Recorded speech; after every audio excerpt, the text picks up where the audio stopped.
गड़बड़ी और चोरी के चलते बंद किया गया ताला, अधिकारियों पर लगाए गंभीर आरोप। चरगवा मयंक वेयर हाउस के संचालक की आपत्ति, गैर मौजूदगी में क्यों खोला गया ताला।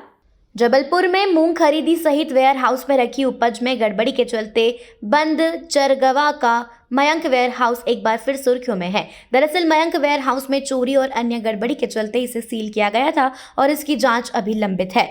मयंक वेयर हाउस के संचालक नरेंद्र सिंह ने कलेक्टर और एसपी को शिकायती आवेदन दिया है कि बगैर नोटिस के और उनकी गैर मौजूदगी में गोदाम का ताला खोला गया है, जबकि गोदाम में बीते दिनों चोरी का एक प्रकरण पुलिस थाने में दर्ज है, जिसकी जांच अभी भी पूरी नहीं हुई है। जब वह पाटन में पेशी में गए थे, तभी शाखा प्रबंधन ने फोन करके जानकारी दी कि भोपाल से कुछ अधिकारी जाँच करने आए हैं। जब गोदाम संचालक नरेंद्र सिंह न्यायालयीन कार्य निपटाकर गोदाम पहुंचे तो गोदाम का ताला खुला मिलने पर वह हैरान रह गए। उन्होंने पुलिस शिकायत के साथ सभी की जानकारी चाही है कि किसके आदेश और शिकायत पर कार्रवाई की गई है और बगैर उनकी मौजूदगी के वेयरहाउस का ताला खोले जाने का उल्लेख पूर्व में प्रचलित पुलिस जांच के प्रकरण में इसे शामिल किया जाए। हालांकि कलेक्टर शिकायती आवेदन मिलने पर जांच की बात कही है। नहीं, आप तो अपना परिचय दे दो। ये कैमरामैन है दीपक भाई आधारताल से, है ना। वीडियोग्राफी करने हैं भैया। किसकी तरफ से? सर की तरफ, मैंने MPWLC की तरफ से, है ना। सर मुकद्दम को है तुम्हारा, है तुम्हारा क्या नाम है? गोलू। है गोलू। कहाँ से हो? कौन लाया तुम्हें? मुनीम कौन? तुम मुकद्दम हो, किसकी तरफ से आए हो? मुनीम की तरफ। किसका काम कर रहे हो? सर दूर होता है सर, बोरी पर बताओ। हम वेयर हाउस वाले हैं, यहाँ के मालिक हैं। तुमसे पूछ रहे किसकी तरफ से काम कर रहे हो? सारे लोगों की तरफ से। सारे लोगों की तरफ से, मैंने जो वेयर हाउस कारपोरेशन वाले।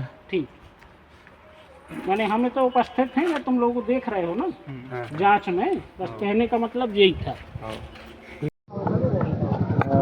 एक मिनट जी भैया, बताएं क्या है पूरा प्रकरण और क्या है मामला और अभी तक क्या हुआ है? प्रकरण पूरा भैया ये है कि हमारे गोदाम चरगुआ में है मयंक वेयर हाउस के नाम से, फेज़ 1, फेज़ 2 और फेज़ 3। अप्रैल में हमें फंसाने की पूरी प्लानिंग तैयार कर ली गई थी, क्योंकि वहाँ किसानों का बहुत पसंदीदा वेयर हाउस है और लोग हमें बहुत माने पसंद करते हैं कि व्यापार अच्छा है। तो कलेक्टर साहब से अनुरोध करके पूरे किसानों के माध्यम से मुझे केंद्र मिला था, गेहूं खरीदी केंद्र। काफ़ी मात्रा में किसान आ रहे थे, लेकिन मुझसे कुछ व्यापारिक स्पर्धा रखने वाले लोग हैं वहाँ पे, जिन्होंने पहली टीम भेजी।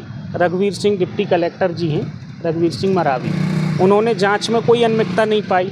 दूसरी टीम में क्षेत्रीय प्रबंधक संदीप दसारिया जी काफ़ी लोगों के साथ गए, शाखा प्रबंधक भी थे उसमें, उनको कोई अनियमितताएँ नहीं मिली। फिर तीसरी टीम को अचानक अनियमितता कैसे नज़र आ गई, और वो भी अनियमितता मेरे ऊपर इतनी छोटी लगाई है।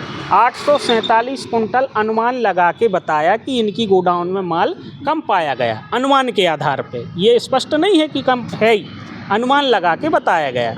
तो मैंने काफ़ी वकीलों से समझा, कहीं खरीदी नीति का मैंने कोई उल्लंघन नहीं किया है, जबकि नियम अनुसार मेरा 1 करोड़ रुपए सरकार के पास जमा है। 50 लाख की FDR मैंने गारंटी में दी हुई है। 7 करोड़ की प्रॉपर्टी मेरी सरकार के पास जब्त है। 847 कुंटल देने में मैं सक्षम हूँ, और उसका प्रावधान है अनुबंध में कि 847 कुंटल अगर घटती पाई जाती है तो वो मेरे खाते से काट लिया जाए। लेकिन मेरी बात को ना सुनते हुए इन्होंने ज़बरदस्ती मामला मेरे ऊपर दर्ज करा दिया चरगुआ थाने में। वहाँ से मुझे भगाने का प्लान था। एक्चुअल में मामला बनाना उनका उद्देश्य नहीं था। एक बहुत बड़े घोटाले की साजिश अप्रैल में रच ली गई थी।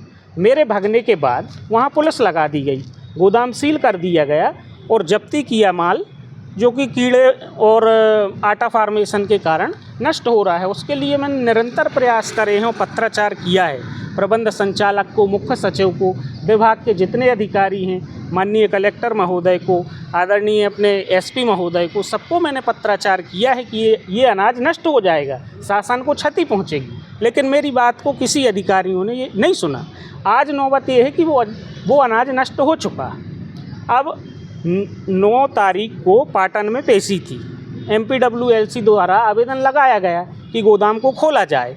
तो न्यायालय ने बहुत ज़ोर से फटकार लगाई शाखा प्रबंधक को कि इतने लेट आपने आवेदन क्यों लगाया, और बाकी अधिकारियों को भी नोटिस दिया।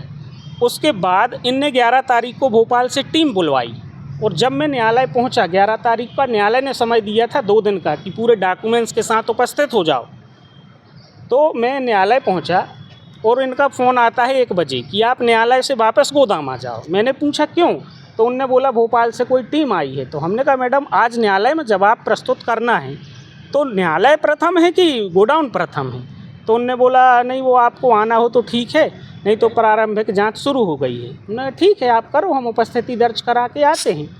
तो जब मैं उपस्थिति न्यायालय में दर्ज करा के पहुंचा तो मैंने देखा कि 100-150 लोग लेके वो अपना मिट्टी इट्टी की बोरियां रख के वहाँ पे और कैमरामैन से एडिट करा रहे थे कि ये बोरियां यहाँ मिली, जबकि 2 साल पुरानी बोरी में और नई बोरी में अंतर होता है। मैंने वीडियो भी बनाया और उनसे मैंने पूछा कि ये नई बोरियों में मिट्टी कैसे आई, तो उनने बताने में वो असहज हो गए कि कैसे आई। अब मैं पूछना चाहता हूँ, ये आपके साथ ये जो षड्यंत्र किया गया है ये किसके द्वारा किया गया है और किस देश? कुछ मेरे प्रति व्यापारिक स्पर्धा रखते हैं गोदाम संचालक हैं, अधिकारियों का उनसे तालमेल है। जिन अधिकारियों ने मेरे खिलाफ FIR की उनकी बात कर रहा हूँ मैं, क्योंकि सभी अधिकारियों को कहना उचित नहीं है। माननीय कलेक्टर महोदय को गुमराह करके किसी दूसरी जगह का वीडियो दिखा के मेरे लिए कन्वेंस किया कि ये व्यक्ति गलत है। तो कुल मिला के कहा जाए कि कलेक्टर कार्यालय के मिले हुए अधिकारियों द्वारा ये षड्यंत्र रचा गया है, और जिनने मेरे ऊपर जो जांच अधिकारियों ने FIR की है उनने ये भी नहीं सोचा, ये पूछा नहीं कि भाई 847 कुंटल इसमें प्रावधान क्या है, कटौतरा में क्या प्रावधान है, खरीदी नीति में प्रावधान क्या है। नियम को पढ़ा नहीं और मुझे खरीदी नीति के उल्लंघन का आरोप लगाया है। अब आप क्या चाहते हैं? मैं ये चाहता हूँ कि मुझे वहाँ से हटाकर इन्होंने क्या किया है, मई 19 तारीख को 19/5/2023 को मैं वहाँ से चला गया। इसके बाद निरंतर इन्होंने वहाँ से माल की निकासी की, मुझे सूचना दिए बिना। इनने मूंग बेचा, मुझे पूरी जानकारी, मेरे पास एविडेंस हैं, और इनके द्वारा रात में गोदाम खोली गई उसके भी मेरे पास एविडेंस हैं, जो मैं जांच कमेटी को दूंगा, SIT जो गठित होगी, माननीय पुलिस अधीक्षक जी को दूंगा, कलेक्टर साहब को दूंगा कि रात में गोदाम खोलने का क्या प्रावधान होता है। इनने माल बेचा गया, जिस व्यापारी ने ख़रीदा है वो भी मेरे पास एविडेंस है, उस पैसे को कितने अधिकारियों में डिवाइड किया गया वो भी मेरे पास एविडेंस है। यदि आपसे पूछा जाएगा कि इसमें कितने लोग सम्मिलित हो तो आप उनको सबको? ये तो कहना संभव नहीं है, क्योंकि पैसे की राशि जो बेचा गया माल है उसकी राशि 2-2.5 करोड़ रुपए है लगभग, जो मुझे अभी समझ में आ रहा है। कम से कम 5,000 कुंटल गेहूँ बेचा, कुछ 400-500 कुंटल मूंग बेची, 600 कुंटल चना बेचा। अभी पूरी गणना हो रही है, गणना के बाद पता लगेगा। अब नियम ये कहता है कि विवादग्रस्त गोदाम ब्लैक लिस्ट जो हो जाता है वो विभाग द्वारा मेंटेन किया जाता है, माने उसका उत्तरदायित्व तो बनता है विभाग का। ब्लैक लिस्ट होने के बाद जब मैं वहाँ से चला गया तो पुलिस लग गई, और अनुबंध में लिखा है 10.2 की कंडिका में स्पष्ट दर्शाया गया है MD महोदय के माध्यम से कि मेरे जाने के उपरांत MPWLC इसका संचालन करेगा। तो इनको देखरेख करनी थी, आटा फार्मेशन से बचाना था, शासन की जो क्षति हो रही है उसके लिए ये उत्तरदायी थी। पर इन्होंने 6 महीने तक सिर्फ बेचना भर चाहा है, उसको सुरक्षित करना बिल्कुल नहीं चाहा। आपका क्या कदम है? मेरा अगला कदम ये है कि मुझे इन पे भरोसा नहीं है, ये लोग किसी भी प्रकार का षड्यंत्र रच के मुझे पुनः फंसाने का प्रयास करेंगे, क्योंकि मैं अपने परिवार में ऐसा अकेला व्यक्ति हूं कि अगर मैं उलझ जाता हूं तो मेरी कोई जमानत कराने वाला भी नहीं रहता है। अधिकारियों से मेरी प्रार्थना है कि अगर मुझे जो भी सुन रहे हों तो एक बार व्यक्तिगत मुझे बुला के मेरे कथन लें, मेरे एविडेंस देखें, इसके बाद SIT गठित करके एक विस्तृत जांच कराई जाए। मैं ये नहीं चाहता कि जांच ना हो, जांच हो, और मैं जांच के पक्ष में हूँ, क्योंकि मैं वीडियो है मेरे पास, मैंने खुद जाके ये बताया कि ये क्या हो रहा है, क्या चल रहा है, या 7 महीने से आप लोग क्या कर रहे थे जब ये घटनाएं हो रही थी। क्योंकि संयुक्त भागीदारी थाना चरगवां क्षेत्र में मयंक वेयर हाउस के जो मालिक वो मैनेजर हैं मयंक नरेन, उनका कहना है कि उनकी बिना अनुपस्थिति के उनके वेयर हाउस का ताला खोला गया है। उसमें वैसे भी जांच चल रही है।